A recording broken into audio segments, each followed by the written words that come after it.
एकदम धूप वाली सुबह थी। एक ग्रुप दोस्त बहुत एक्साइटेड थे। वो पहाड़ों पे ट्रिप पे जा रहे थे। कई हफ्तों से प्लान कर रहे थे यह ट्रिप। सब खुशी से झूम रहे थे।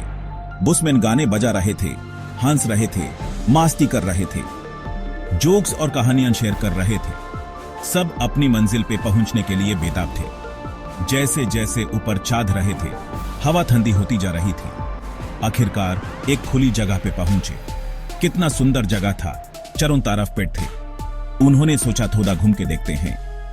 उन्हें क्या पता था कि एक एडवेंचर उनका वेट कर रहा है। एक ऐसा एडवेंचर जो उनकी दोस्ती और हिम्मत का टेस्ट लेगा। दोस्तों ने जंगल एक्सप्लोर करना शुरू कर दिया। वो हंस रहे थे, एक दूसरे को आवाज दे रहे थे, अपनी ही मस्ती में खोए हुए थे। धूप ढलने लगी और लंबी परछाइयां पड़ने लगी। एक लड़की माया को एहसास हुआ कि वो अकेली है। कब वो पीछे रह गई पता ही नहीं चला।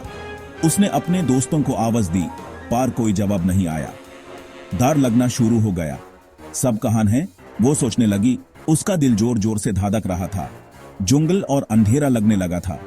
परछाइयां और लंबी और भयानक दिख रही थी।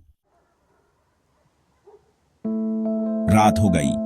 जंगल एकदम अंधेरा था। बस चंद की रोशनी थी। अजीब अजीब आवाजें आ रही थी। माया के रीढ़ की हड्डी में ठंडक सी दौड़ गई। पटन की हर सरसराहट, उल्लू की हर आवाज यूस चुकाने पे मजबूर कर रही थी। माया को लगा वो बिल्कुल अकेली है, खो गई है। उसकी आंखों में आंसू आ गए। यूस अपने दोस्तों की याद आ रही थी। यूस याद आया कि उसके दादाजी क्या कहते थे, जब तुम खो जाओ तो वहीं रुके रहो, कोई ना कोई तुम्हें ढूंढ लेगा। लेकिन क्या कोई इस अंधेरे में ढूंढ पाएगा? गहरी सांस लेते हुए माया चलने लगी। वो उसी रास्ते पे गई जिधर से वो आए थे।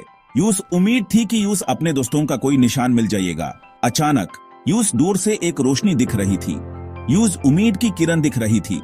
हेल्प! वो पूरी ताकत से चीखी। रोशनी करीब आती गई। वो उसके दोस्त थे। वो यूस ढूंढ रहे थे। माया के दिल से एक बोझ उतर गया और वो उनकी तरफ भागी। उन्होंने यूस कस के गले लगाया। उनके चेहरों पे चिंता साफ दिख रही थी। माया इतनी खुश कभी नहीं हुई थी उन्हें देख के। सब लोग कैंप पे वापस आ गए। उनके दिल राहत और शुक्र से भरे हुए थे।